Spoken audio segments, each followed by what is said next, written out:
Hello everyone, welcome to Deep education. पिछली video में मैंने आपको सूर्य से रिलेटेड सारे क्वेश्चन करवा दिए थे जो पिछली परीक्षाओं जैसे टीजीटी, पीजीटी और जीआईसी में पूछे गए थे। ठीक है, तो आज हम देखते हैं सौरमंडल के अन्य प्रमुख ग्रह एवं उपग्रह के बारे में। देखते हैं कितने क्वेश्चन आए हैं। तो क्वेश्चन है, खगोलविदों के अनुमान के अनुसार ब्रह्मांड में आकाश गंगाओं की लगभग कुल संख्या है।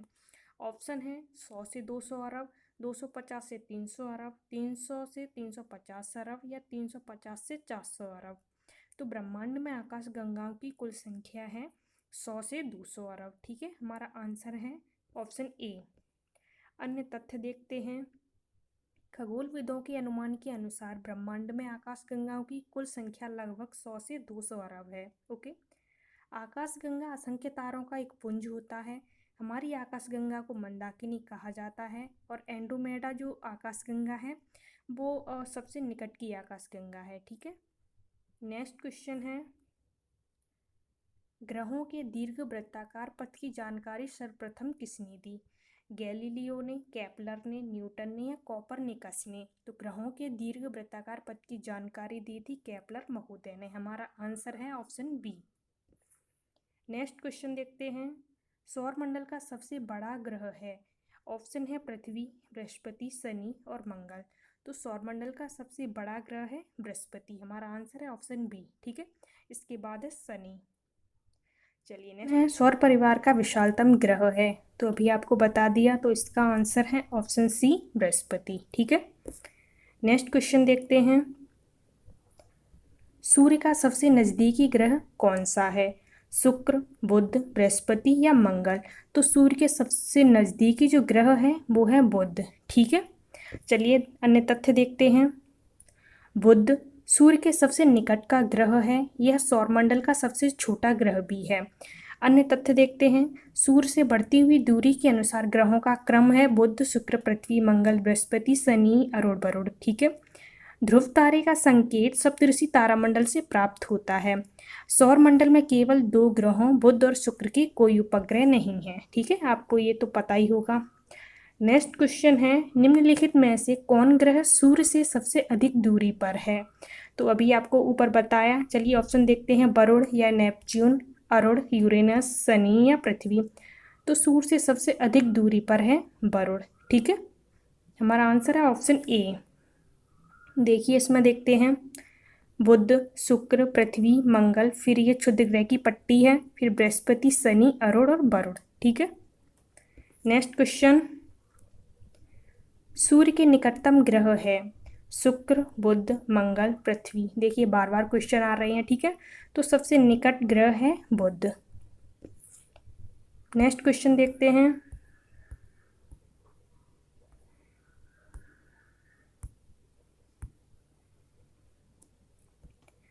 सौरमंडल में किस ग्रह के सबसे अधिक उपग्रह हैं? ऑप्शन है बृहस्पति, शनि, अरुण, मंगल। तो सौरमंडल में जो सबसे अधिक उपग्रह हैं वो हैं शनि के। ठीक है, अभी वर्तमान में शनि के हैं, पहले ये बृहस्पति के हुआ करते थे, तो आप कंफ्यूज मत होना। अभी शनि के 82 हैं। ठीक है, और बुध और शुक्र के कोई उपग्रह नहीं है, जबकि पृथ्वी का एक उपग्रह है, वो है चंद्रमा। नेक्स्ट क्वेश्चन है, किस ग्रह का कोई उपग्रह नहीं है? ठीक है, तो अभी आपको बताया बुध और शुक्र की कोई उपग्रह नहीं है, तो ऑप्शन में है शुक्र, ऑप्शन सी। ठीक है, नेक्स्ट क्वेश्चन देखते हैं, निम्नलिखित कथन और कारण को ध्यान में रखते हुए दिए गए कूटों से अपनी सही उत्तर का चयन कीजिए। तो कथन ए दिया गया है, सौरमंडल का सर्वाधिक गर्म ग्रह शुक्र है, ये बिल्कुल ठीक है। और जो कारण है, शुक्र ग्रह पर सघन वायुमंडल पाया जाता है, तो कारण भी ये बिल्कुल ठीक है। ओके, तो हमारा आंसर होगा ऑप्शन ए और आर दोनों सही हैं और आर ए की व्याख्या भी करता है। चलिए अन्य तथ्य देख लेते हैं, सौरमंडल का सर्वाधिक गर्म ग्रह शुक्र है। इसका औसत तापमान 475 डिग्री सेंटीग्रेड है और शुक्र का वायुमंडल अत्यंत सघन है, जो मुख्य रूप से हरित ग्रह, गैस, कार्बन डाइऑक्साइड सहित सल्फ्यूरिक अम्ल के बादलों से निर्मित है। यहाँ का कार्बन डाइऑक्साइड बहुल वायुमंडल सल्फर डाइऑक्साइड के घने बादलों के साथ साथ सौरमंडल का सबसे शक्तिशाली ग्रीन हाउस प्रभाव उत्पन्न करता है। ठीक है, यह शुक्र की सतह को बुध की तुलना में तप्त भी बनाता है। चलिए नेक्स्ट क्वेश्चन देखते हैं। चंद्र ग्रहण होता है जब, आप सभी को पता ही होगा, ठीक है। चलिए ऑप्शन देख लेते हैं। सूर्य, चंद्रमा और पृथ्वी एक सीध में आ जाते हैं। नेक्स्ट है पृथ्वी आ जाती है सूर्य और चंद्रमा के बीच में। सूर्य और पृथ्वी होती है चंद्रमा के दोनों ओर। या सूर्य आ जाता है पृथ्वी और चंद्रमा के बीच में। तो चंद्र ग्रहण जब पड़ता है तो पृथ्वी सूर्य और चंद्रमा के बीच में आ जाती है। तो ये है ऑप्शन बी में, ठीक है। चलिए अन्य तथ्य भी देख लेते हैं। जब सूर्य और चंद्रमा के बीच में पृथ्वी आ जाती है तो सूर्य का प्रकाश चंद्रमा पर नहीं पड़ पाता। ओके, तो चूंकि ग्रहों व उपग्रहों का अपना कोई प्रकाश होता नहीं है तो ये केवल सूर्य के प्रकाश से ही प्रकाशित होते हैं। अतः चंद्रमा पर सूर्य का प्रकाश न पड़ने के कारण ही चंद्र ग्रहण होता है। और चंद्र ग्रहण जो होता है वो हमेशा पूर्णिमा के दिन ही होता है। अर्ध चंद्र के समय पृथ्वी के संदर्भ में सूर्य और चंद्रमा की स्थिति समकोणीय होती है। सूर्य ग्रहण की अगर बात करें तो इसकी स्थिति तब होती है जब चंद्रमा सूर्य और पृथ्वी के बीच में आ जाता है, जिससे सूर्य का प्रकाश पृथ्वी तक नहीं पहुंच पाता, और ये स्थिति केवल अमावस्या को होती है, ठीक है। नेक्स्ट क्वेश्चन देखते हैं। एक चंद्र दिवस की अवधि होती है। ऑप्शन है 24 घंटा 52 मिनट, 24 घंटा 26 मिनट, 24 घंटा 30 मिनट या 24 घंटे की। तो एक चंद्र दिवस की अवधि होती है 24 घंटा 52 मिनट की, ठीक है। हमारा आंसर है ऑप्शन ए। अन्य तथ्य देखते हैं। शनि सूर्य के चारों ओर एक चक्कर लगाने में 29.456 वर्षों के बराबर समय लेता है। शनि सौरमंडल का दूसरा सबसे बड़ा ग्रह है। चंद्रमा अपनी अक्ष पर 27 दिन 7 घंटे और 43 मिनट में एक चक्कर पूरा करता है। नेक्स्ट क्वेश्चन देखते हैं। दो पूर्णिमाओं के बीच अंतराल होता है लगभग 26.5 दिन, 27.5 दिन, 28.5 दिन या 29.5 दिन। तो दो पूर्णिमाओं के बीच का अंतराल जो होता है वो 29.5 दिन होता है, ठीक है। चलिए नेक्स्ट क्वेश्चन देखते हैं।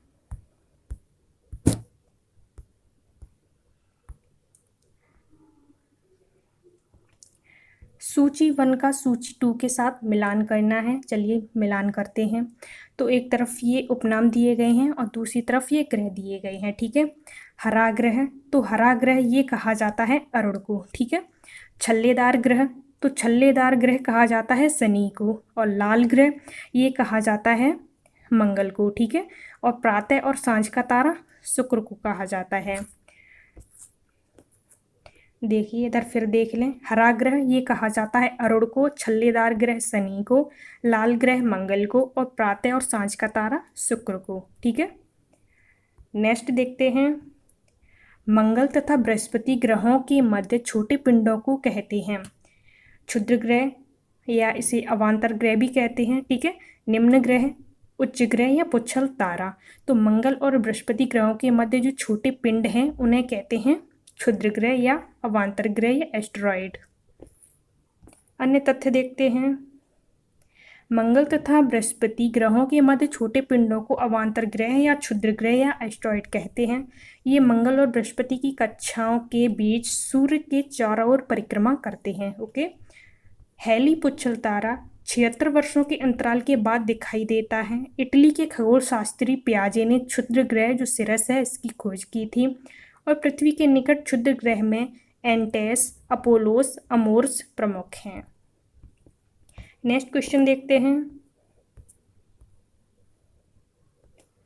निम्नलिखित ग्रहों में से कौन सा बाह्य ग्रह है? ऑप्शन है शुक्र, मंगल, यूरेनस या पृथ्वी। तो बाह्य ग्रह है यूरेनस, ठीक है। चलिए अन्य तथ्य देखते हैं। सौर मंडल के 8 ग्रहों में बुध, शुक्र, पृथ्वी, मंगल ये भीतरी ग्रह कहे जाते हैं, जबकि जो बाद के जो ग्रह हैं उन्हें कहा जाता है बाह्य ग्रह, और इसमें यूरेनस भी शामिल है। बाह्य ग्रहों को विशाल ग्रह या जोवियन ग्रह भी कहा जाता है। क्वेश्चन है किस ग्रह पर विशाल लाल धब्बा पाया जाता है? ऑप्शन है मंगल, बृहस्पति, बुध और शनि। तो विशाल लाल धब्बा ये पाया जाता है बृहस्पति पर। आप कंफ्यूज मत होना, ये लाल से और लाल ग्रह कहा जाता है मंगल को, ठीक है। और लाल धब्बा जो पाया जाता है वो बृहस्पति पर पाया जाता है। चलिए अन्य तथ्य देखते हैं। बृहद लाल धब्बा बृहस्पति ग्रह पर एक निरंतर चलने वाला प्रतिचक्रवाती तूफान है। ओके, बुध ग्रह सौर मंडल का सबसे छोटा ग्रह है। क्वेश्चन है, किस ग्रह को पृथ्वी का जुड़वा तारा कहा जाता है या इसे जुड़वा बहन भी कहते हैं, ठीक है। तो ऑप्शन है शुक्र, मंगल, बृहस्पति या बुध।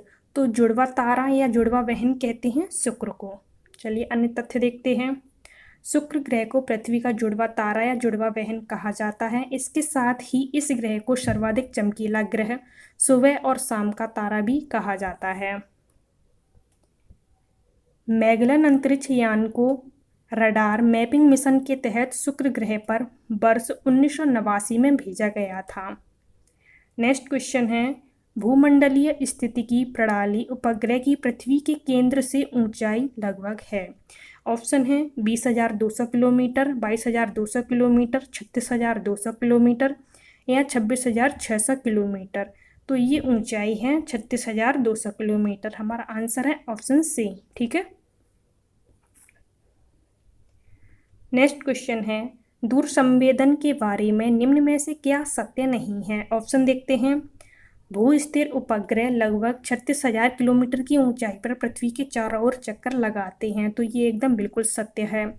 नेक्स्ट है, सूर्य सिंक्रोनस उपग्रह का पथ उत्तर दक्षिण होता है। तो ये भी कथन हमारा बिल्कुल सत्य है। चलिए नेक्स्ट देखते हैं।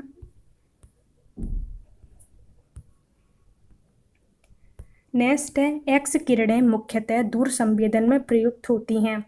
तो ये ही हमारा गलत है, ठीक है। चलिए नेक्स्ट भी देख लें पहले।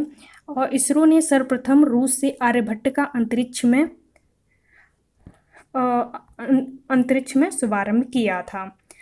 तो चलिए जो अन्य तथ्य देखते हैं।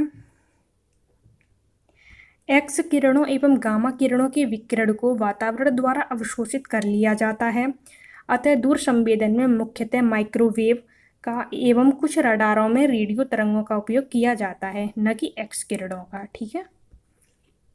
नेक्स्ट क्वेश्चन है, जेनस, टाइटन, हाइपेरियन आदि किस ग्रह के उपग्रह हैं। ऑप्शन है बृहस्पति, वरुण, शनि या मंगल। तो जेनस, टाइटन और हाइपेरियन ये उपग्रह हैं शनि के, ठीक है। चलिए नेक्स्ट क्वेश्चन देखते हैं। निम्नलिखित में से कौन सी सौर तरंगें सुदूर संवेदन उपग्रहों द्वारा प्रयुक्त की जाती हैं। ऑप्शन है तापीय अवरक्त तरंगें, कॉस्मिक तरंगें, परावैंगनी तरंगें या एक्स तरंगें। तो सौर तरंगें जो होती हैं सुदूर संवेदन उपग्रह में प्रयोग होती हैं वो हैं तापीय अवरक्त तरंगें। हमारा आंसर है ऑप्शन ए, ठीक है। चलिए अन्य तथ्य देखते हैं। क्योंकि गामा किरणों, एक्स किरणें एवं अधिकांश परावैंगनी किरणों की ऊर्जा वायुमंडल द्वारा अवशोषित कर ली जाती है, वहीं पृथ्वी से परावर्तित सूर्य के प्रकाश जिसमें तापीय अवरक्त तरंगें प्रमुख हैं, तो इसका प्रयोग सुदूर संवेदन उपग्रहों द्वारा किया जाता है, ठीक है। नेक्स्ट क्वेश्चन है, निम्न में से कौन सा भूस्थायी दूर संवेदन उपग्रह नहीं है। ऑप्शन है गॉज, मीटियोसैट, इनसैट या नोवा। तो भूस्थायी दूर संवेदन उपग्रह गोज, मीटियोसैट और इनसैट ये हैं, जबकि ये जो नोवा है ये दूर संवेदन उपग्रह नहीं है, ठीक है। हमारा आंसर है ऑप्शन डी। चलिए नोवा के बारे में जानते हैं। नोवा की फुल फॉर्म है national oceanic and atmospheric administration, ठीक है। ये संयुक्त राज्य अमेरिका की एजेंसी है जिसका उद्देश्य विज्ञान के माध्यम से लोगों के जीवन को समृद्ध बनाना है। यह एजेंसी दैनिक मौसम पूर्वानुमान से लेकर गंभीर तूफान चेतावनी, समुद्री वाणिज्य एवं व्यापार की सुगमता हेतु निगरानी आदि कार्यों का संपादन करती है। चलिए नेक्स्ट क्वेश्चन देखते हैं। हैली, गेल तथा विल्सन क्या है। उल्का, धूमकेतु, उपग्रह या क्षुद्रग्रह। तो हैली, गेल और विल्सन ये हैं धूमकेतु, ठीक है। चलिए अन्य तथ्य देखते हैं। हैली, गेल तथा विल्सन धूमकेतु के नाम हैं। हैली धूमकेतु प्रत्येक 76 वर्षों में पृथ्वी से दिखाई देता है। और जो गेल धूमकेतु है तो इसकी खोज 1927 में की गई थी। धूमकेतुओं की पूंछ सदैव सूर्य के विपरीत दिशा में होती है, तो ये भी क्वेश्चन पूछा गया है। और नेक्स्ट है हैली धूमकेतु पिछली बार वर्ष 1986 में दिखाई दिया था और इस अब दिखाई देगा 2061 में। ठीक है, नेक्स्ट क्वेश्चन देखते हैं। निम्न में से कौन एक ध्रुवीय परिक्रमित उपग्रह श्रृंखला का उदाहरण नहीं है? ऑप्शन देखते हैं, IRS, लैंडसैट, स्पॉट या इनसैट। तो ध्रुवीय परिक्रमित उपग्रह श्रृंखला का उदाहरण नहीं है इनसैट। ठीक है, हमारा आंसर है ऑप्शन डी। चलिए ऑप्शन देखते और चलिए अन्य तथ्य देखते हैं। दिए गए विकल्पों में IRS भारत का, लैंडसैट USA एवं स्पॉट फ्रांस ध्रुवीय परिक्रमित उपग्रह श्रृंखला का उदाहरण है, जबकि इनसेट जो है वो भारत का है, भू स्थिर उपग्रह का उदाहरण है। इनसेट उपग्रह का पहला प्रक्षेपण इनसेट 1A 10 अप्रैल 1982 को किया गया था। ठीक है, जो कि असफल हो गया था। तो इसी श्रृंखला के दूसरे उपग्रह इनसेट 1V को 30 अगस्त 1983 को छोड़ा गया था, जो कि भारत का प्रथम सफल भूस्थैतिक उपग्रह है। नेक्स्ट क्वेश्चन देखते हैं। नेक्स्ट क्वेश्चन है, निम्नलिखित ग्रहों में से किस पर सबसे छोटा दिन होता है? ऑप्शन है पृथ्वी, मंगल, बुध, शुक्र। तो सबसे छोटा दिन होता है पृथ्वी पर। ठीक है, हमारा आंसर है ऑप्शन ए। नेक्स्ट क्वेश्चन देखते हैं। कहाँ वर्ष की लंबाई सबसे अधिक है? बुध, बृहस्पति, पृथ्वी या प्लूटो? तो वर्ष की लंबाई सबसे अधिक है प्लूटो पर। ठीक है, नेक्स्ट क्वेश्चन देखते हैं।